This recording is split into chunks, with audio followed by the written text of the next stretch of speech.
What is up, YouTube? It is Evan here. Don't mind those boxes behind me. I was unpacking them.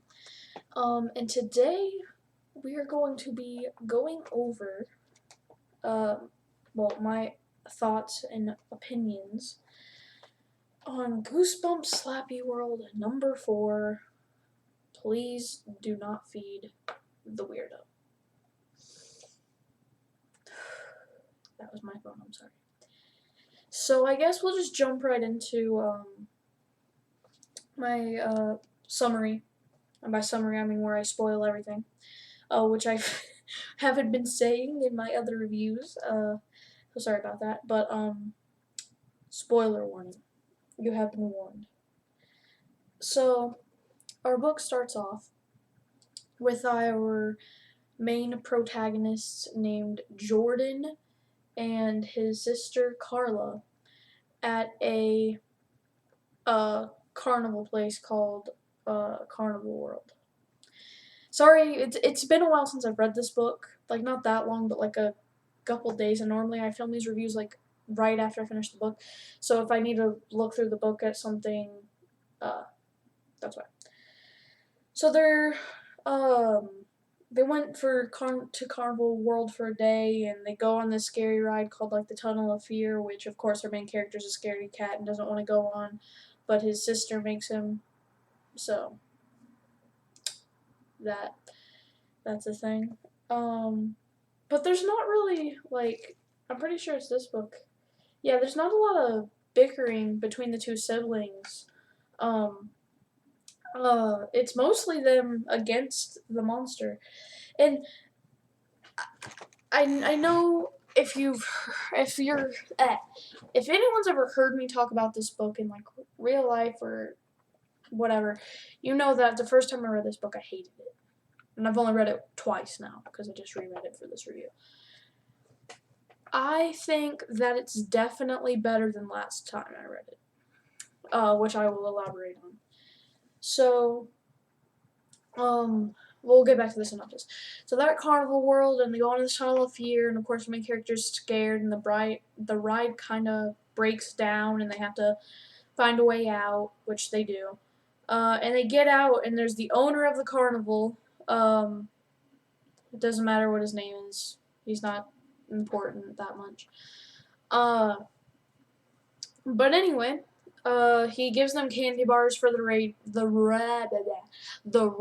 breaking down, and tells them, we're sorry and blah blah blah blah blah. So then the main characters are sibling pair here. They're walking around the carnival, and they find this cage, with a boy, the main character's age in it. And if you can guess what the cage says, it says, "Please do not feed the." It's weird because it's like, "Please do not feed the weirdo." Of course it does. But it's not like this. It's not like a box. It's like a metal cage. So they go into the they go up to the metal cage and they see the kid. And he's like, "Please, I'm starving. That's my father who owns the carnival. My name's Robbie. Please, like, I don't need you guys to try to help me get out. I just need some food because they starve me to death." So, if you can guess what our main character does based off the sign, you can probably guess how the rest of the book goes. If you think A, they act like normal people and ask the carnival owner what the deal is before giving him food, you would be wrong. Because instead, they give him a piece of their chocolate bar, and then this is why this is probably the most disgusting Goosebumps book I've ever read. In my opinion. So what happens is, our main character, right, and his sister, they see Robbie transform into this giant beast, which I guess kind of looks like this. But that's not good enough, because you see, he can't just turn into the beast and break out of the cage and run away. No, no, no, no. Instead, he has to throw up this nasty orange vomit everywhere. Every single time he eats in this book, that's what happens. Oh, spoiler, see, he eats more, which we'll get into that. So when he becomes the Beast, he's able to like rip apart the cage, and he breaks out, and he's on the move, and the carnival owner's like, "Why'd you kids do that?" He's freaking out as they do. And then the main character's family goes home. But this is what's unique, because in this case scenario, the main character's sister, or sibling in general, believes them because they've seen it happen. So because his sister was there for this, she knows that he's not like messing with her, which really adds to the element of this book, and which is also this book actually has more interesting like plot points than I thought it would. So like then they go home. The main characters go home with their family and their mom and dad, and they're like, "Oh, apparently this terrifying beast came out upon the town," and the main characters are trying to be quiet because they don't want their parents to know it was them that did it.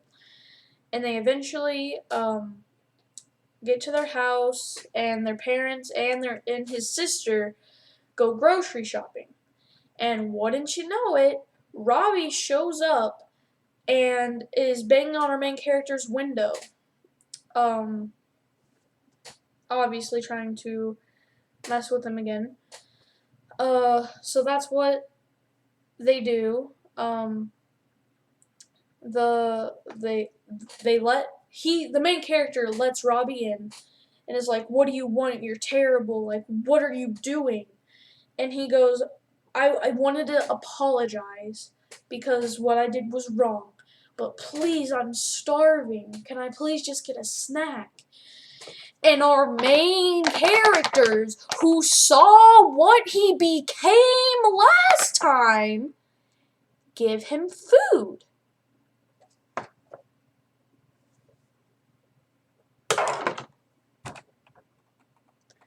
Our main characters, who know what the main antagonist is capable of when he eats food, give him food.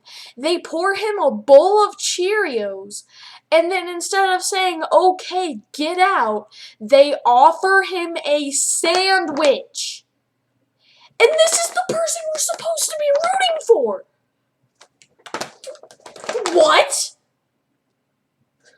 What? Please explain where this book gets its sense from. Please explain. Because I'm clearly missing something. I must be missing something. I must just be really stupid and missing something. So you can probably guess what happens next. While our main character is making him a sandwich, he downs the whole thing of Cheerios, the whole box, and he becomes a monster, and he goes over to the bread, and he just starts shoving the bread into his mouth, chomp, chomp, eat them up. You know how it is. And he does the whole, he throws up everywhere, as green monster things tend to do, apparently. And he runs out and he escapes, and then the kid's parents come home. But this is where it gets... I'm really divided on what to give this book for a score, which we'll get into, because there's so many great elements that I love to see implemented in a Goosebumps book that really mess with like the formula or format of the book. But then you got shit like that where our main protagonist does stupid shit and almost like...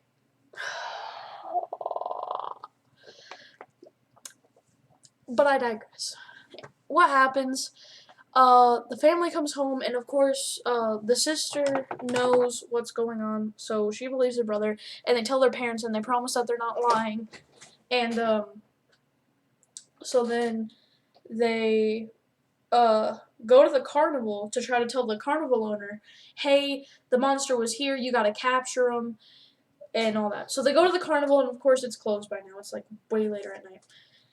They go into the carnival, and they find that he's actually still there, and he's like, "We actually already captured him, but thanks anyway, and you know what? We are gonna give you guys free passes for life, because this whole thing, like, it's crazy, and we're so sorry for you guys." So they're happy, and they go back home, thinking everything's safe and sound, and then, the sister comes into the brother's room, and she's like, "I can't sleep," and then they get another tap on the window, and it's Robbie. And Robbie comes in, once again, Uh, this is actually a smart part of the book on part of our main character. So he comes in again. He's like, I'm really sorry. I won't do it again. Can I please have some more food? And the main character is like, yeah, sure. Hold on. Let me go get you something to eat. So what his plan is to go sneak into their parents' room and inform the parents, hey, the monster's here. You know, we gotta call the police or something. So he does that, and him and his parents come back in, and the monster's gone. He said, yeet, skeet, delete. He yeets himself out of here. There, he is gone. And the sister says he figured out that it was a trap, so he left. Um, so we cut to the next day at school. They're walking to school, and we are introduced to the main character's best friend. Not that important, but then the main character's best friend asks for a snack, and the main character's like, "Yeah, sure, because you're my best friend." Which, I mean, of course, I like the concept of having to guess, you know, who is the monster, because you never know. Which I partially like, but we'll get into that. They go and they do that, and they're walking to school, and it turns out that his best friend wasn't the monster. And they go to school, and they go to class, and then there's this new kid. Names I cannot remember. I don't know. Liam, that's his name. So Liam comes out of the class and he goes to the back seat and he sits by Jordan and he's acting all creepy and shit. And you're supposed to think that he's the monster, but what's really stupid is newsflash, he ends up not being the monster, but they play him off as this scary for no reason. And it turns out like it makes it sound like he's just a really messed up kid and kind of spooky. Like he keeps stalking the main character and he keeps like staring at him and it's creepy as shit. But it turns out the monster was actually the teacher. And the teacher asks one of the students for some food from their lunchbox because she says that she hadn't eaten all morning. In case you haven't figured it out by now, the monster can shapeshift. So the monster, Robbie, I'll just call him Robbie. Robbie eats the food, he turns into the green thing, and this is really awesome because the whole classroom sees the monster. Like, it's not just a, no one will believe me thing, like almost every other Goosebumps book is. This is a, holy shit, we all see this happening. Like, the whole world knows that there's a monster on the loose, which is really cool. So, they go to the teacher, or the principal's office, and his mom comes and they're explaining what's happening, and the monster comes back and like is attacking them and all that shit. They have to stay for the rest of the day because like the principal can't let them go. So we cut to the end of the day, and they're walking home with Liam, and the main character's like, you know, Liam, I'm really sorry, but I really thought you were the monster at first because you know that was the whole point of that chapter. And Liam goes, oh, but I am the monster. And then it turns out that he has shapeshifted into Liam, and he chokes out the main protagonist, or not chokes out, but you know what I mean. And he chokes them, and he's like, you guys are going to invite me for dinner tonight, and I'm going to have a feast. And it's going to taste really freaking good. Yeah. So they're forced into doing that. They invite him to dinner, and their dad decides to barbecue, and their parents are like, oh, you guys are so nice inviting the new kid to school, or from school to dinner, because, you know he doesn't have many friends yet, so it's really nice of you guys.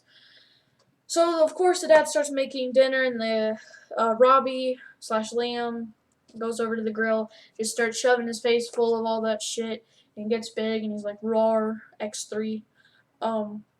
And the dad actually tries to fight back. Like, he's trying to tackle the monster, but the monster's, of course, more powerful, and he runs off.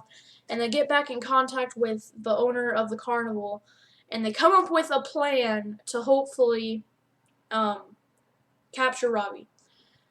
Okay, so this is the part where the book starts falling apart, because R.L. Stine realized, I literally, like, I can't make this a special edition, and this book has to be about 130 some pages. And by this point, we don't have that much time left.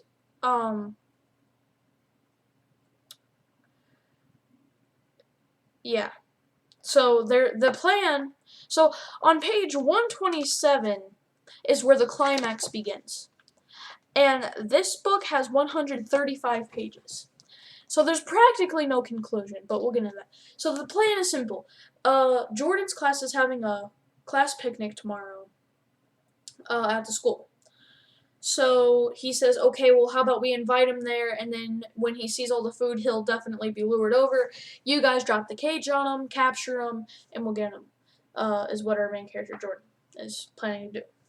So they all agree, this is a good idea. And then that night, Robbie comes back and knocks on the window and asks for a snack, and the main character's like, frick you, no. But tomorrow I'm gonna have this school feast, like, picnic thing, and I just can't wait for it. And Robbie's like, oh, don't worry, I'll be there. So the next day rolls around, and wouldn't you know, Robbie's not there. He didn't show up even when the main character was, like, eating. And then the main character's best friend drags him back into the tunnel of fear. And this has a very similar ending to I Am Your Evil Twin, I think it's called. It's a Series 2000 book, if you know what I'm talking about. If not, it doesn't matter. So the main character gets dragged into the tunnel of fear by his best friend, and the whole shebang from I Am Your Evil Twin happens. Hold on, what is that book? Give me 1 second. Yeah, I Am Your Evil Twin. Anyway, this book, where if you've read this or heard about this, the ending is very similar. So what ends up happening is our main character goes in the tunnel of fear, and he sees a duplicate of himself. And what ends up happening is the person who owns the carnival comes in and throws a net down, and wouldn't you know it, he gets the wrong one, and he captures the main character instead of the clone, Robbie.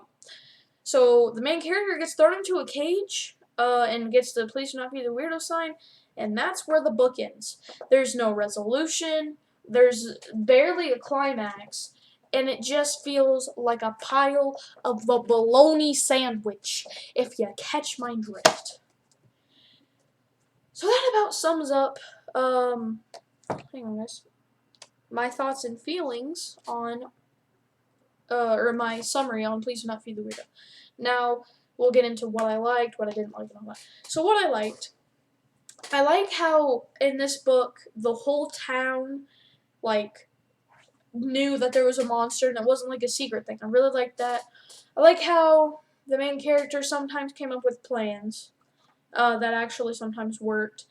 And that's about all I liked. What I didn't like is how stupid the main character could be on times. I know I already went on a rant about this, but the main character literally is the biggest idiot in the world. Because if he would have just not given him food to begin with, none of this would have happened.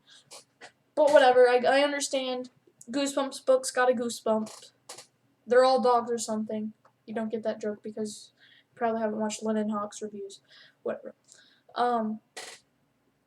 But yes, that is, in the other bad parts about this book, the ending is rushed in like 8 pages. I don't like how disgusting the villain is with throwing up orange vomit everywhere. And yeah, that's what I don't like. So out of 5, I'm going to give this book a 2. It's better than Attack of the Jack, but it is so far off from being a great Goosebumps book. So that is my thoughts. 2 out of 5 for Please Do Not Feed the Weirdo. That is my thoughts on this book. Next time, shit, I missed. Whatever. I will be giving a review on Goosebumps Slappyworld number 5. We are on out of 9, so we're getting there. Escape from Shutter Mansion, which I am already on page 96 of. So expect that out on some day over the weekend. I can't assure you which day, but someday over the weekend, this book will be out. This book review, I mean. So yeah, guys, that pretty much sums it up, and I will see you guys in the next one. Have a good day.